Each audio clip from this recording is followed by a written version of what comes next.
راجل ضلوا. ازيكم يا حبايبي، عاملين ايه؟ مريم معاكم من قناة ابراهيم سكايلايت. النهارده ان شاء الله معايا قراءة كدلو، هتكون من 5 ل 11 بإذن الله من شهر ماي. يلا بينا كده نشوف ايه الدنيا.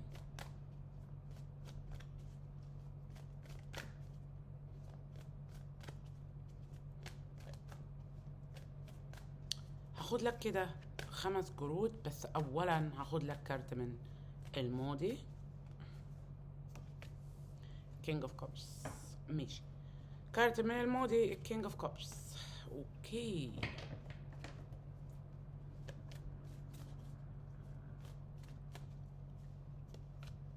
النايت اوف سورد، 10 اوف كاب، الفايف كابس. خير خير.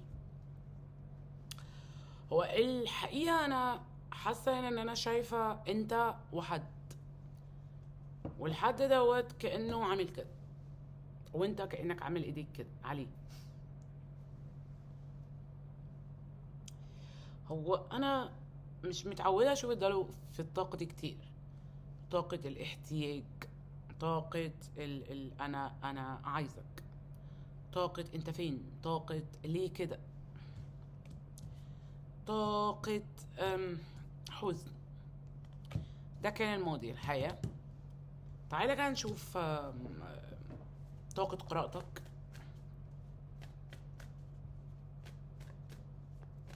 يكون أفضل إن شاء الله. حلو جدا. التين اوف كوين، طاقة القراءة جميلة. stability، استقرارك، اتزانك. ده التين اوف كوين. السكس اوف كوينز والفايف اوف وان. طيب، هو أنا شايفاك أنت، وشايفة في شيء أنت قايم تبرسوه، تحققه أو تعمله. يعني بتبدأ حاجة لنفسك. وفي كمان حياة، حاسة ان في بعض الاشخاص في طريقك، يعني ممكن اصدقاء، اهل، حد جديد بيحاول معاك حاجة كده. هي شايفة هنا في حد وكأنك مش قوي، يعني مش مقتنع بيه قوي او حاجة زي كده. ده شخص جديد او كده، بس شايفة ان دي خناقة ما بينك انت ما بين نفسك. اتجاه الجديد، الشيء الجديد. طبعا الدلو شيء جديد، ايه ده، ازاي الدلو العند، مفيش مرونة، فدماغك هتبقى في القديم اكتر ما هتكون في الجديد، وده في حد ذاته ممكن يعمل مشكلة. عشان كده تعال نشوف ايه الدنيا هنا.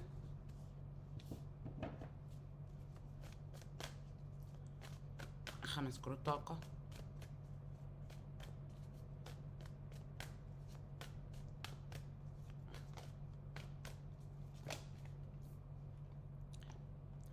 اولهم الكوين اوف كوين والناين اوف كوين.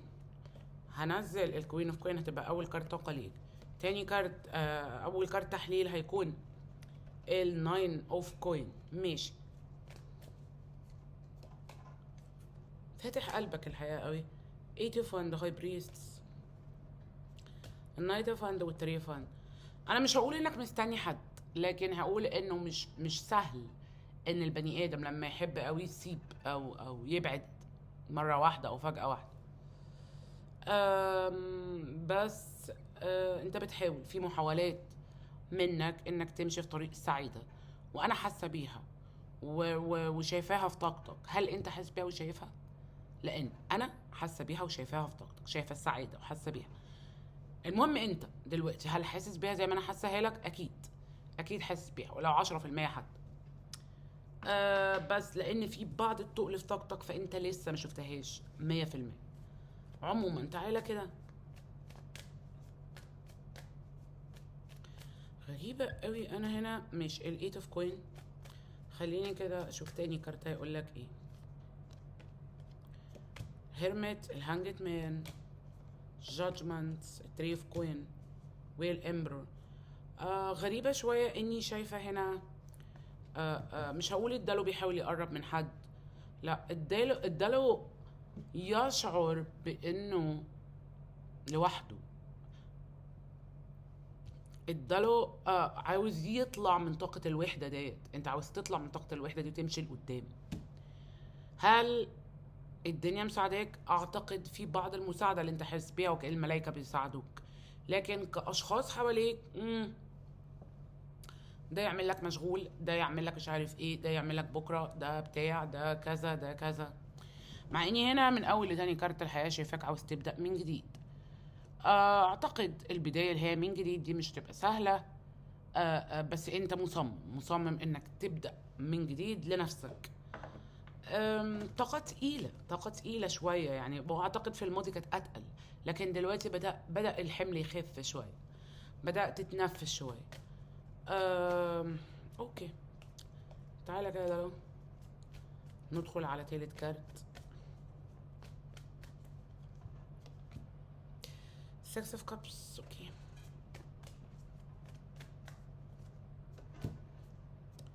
Seven of Wands الشريط، الكينج اوف كوين، الايت اوف سورد، والسيفن اوف كابس هنا الكوين اوف سورد.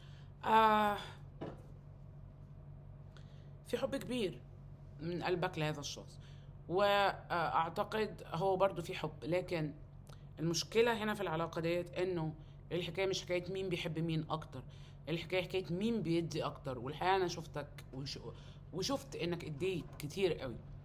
دلوقتي كأنك بتقول لمريم ده الوقت اللي انا المفروض ابدا اتشافى فيه، في اللحظه نفسها اللي ببدا اشتغل فيها على نفسي وامشي لقدام، خطوات لقدام لنفسي. خلينا ابقى صادقه معاك، واعتقد انت عارف ده مش هيبقى سهل، هيبقى محتاج منك شغل اكتر على نفسك، وانا فاهمه ان ده لو عارف انت عارف ده. لكن مش عارفه اقولها لك ازاي. انت عاوز تصلح، وكل في دماغك بدايه جديده، وهذا الشخص مش هيقولك لا، هو كمان عاوز يصلح. انا عاوز اصلح معاك، بس انت فاتح قلبك قوي، هو لا. فده بيوصلك لحته ايه، لحته طب ده انا كده يصعب عليا نفسي بقى، وانا ليه هدي في علاقه الشخص اللي فيها مش عاوز يدي زي ما انا بدي؟ ده يبقى حرام.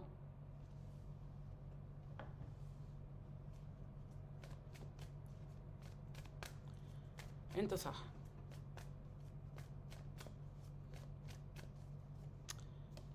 هنا في الفور اوف سورد انت محتاج استشفاء، واعتقد بتبدا فيه خطوه خطوه.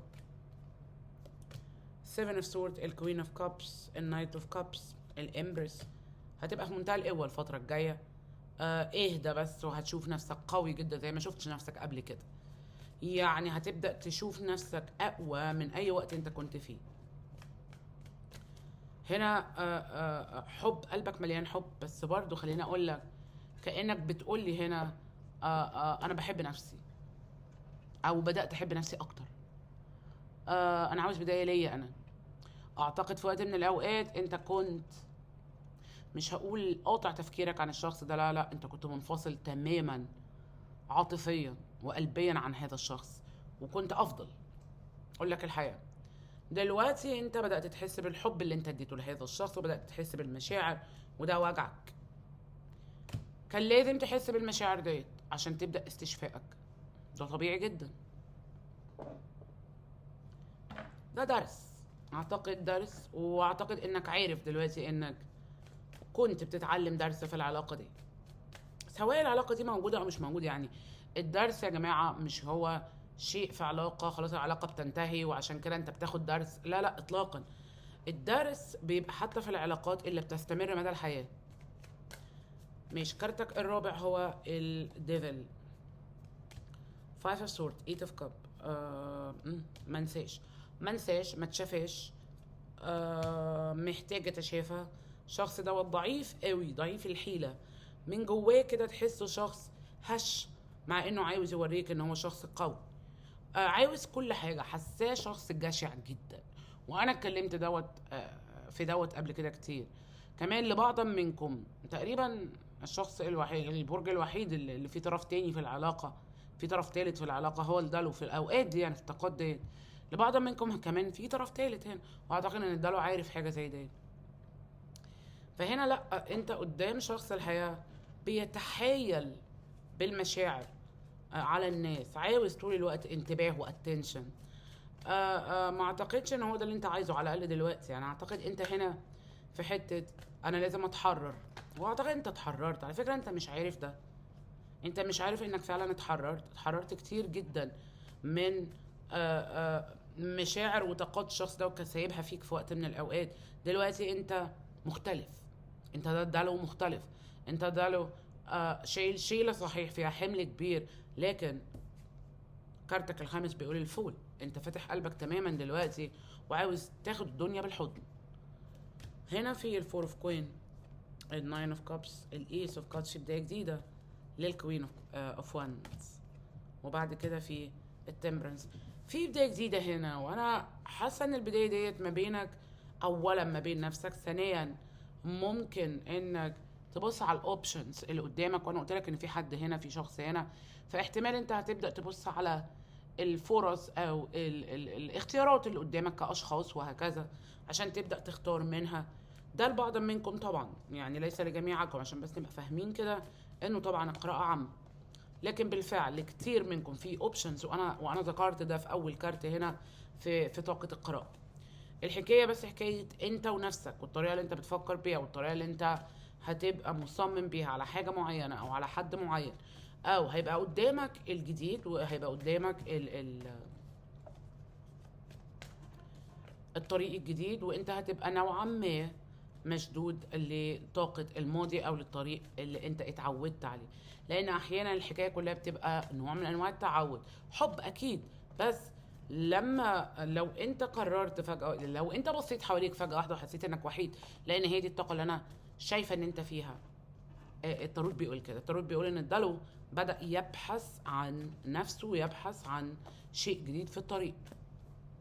ده لكتير منكم على فكرة، يعني ليس لجميعكم. قلت تاني انه ان القراءة طبعا عما قد لا تنطبق على الجميع. خد بالك من حاجة، انت مش بتتعامل مع شخص اول ما هتقول له خلاص انا عاوز امشي هيمشي. لا، الشخص دوت احتمال ان هو خد على وجود الدلو حواليه بطريقة كبيرة. يعني ممكن يبقى دلوقتي اوبسيس، عنده اوبسيشن او هوس بيك. فده في حد ذاته هتبص تلاقيه انت مثلا لو خلصت خلاص العلاقة مثلا، يعني او قلت، او حتى حطيت العلاقة على جنب شوية، قلت انا همشي في طريقي، اشتغل على اهدافي عموما في حياتي، هتبص تلاقي كل شوية يقول اداله فين، انا عاوزه، هو اداله فين، هو راح فين. على طول الوقت هيبدأ يفكرك بنفسه. فخد بالك من دوت. تمام، خد بالك من ده قوي، من الحتة دي يعني. تعالى بقى كده، خد لك كارت من الملايكة.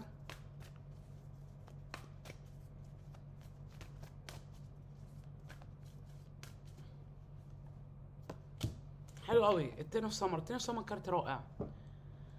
بيقول لك ايه؟ بيقول لك ان ايموشنال fulfilling لايف ويز فاميلي. يعني احتمال انك تبدا كده هو تحس انك ايموشنلي ومشاعرك بدا يبقى فيها fulfillment، اكتفاء. جميل جدا الكارت ده الشيء اللي انت محتاجه فعلا دلوقتي. كمان بيقولوا لك ايه؟ بيقولوا لك يعني في ناس كمان حواليك تقدر انك تثق فيها. التين اوف سمر كارت رائع الحقيقه. وبصوا يعني الكارت جميل جدا حتى من جواه. ماشي، يلا كده دلو 3 كروت طاقه كده، 3 كروت رسايل لحد بقى انت حطه في بالك.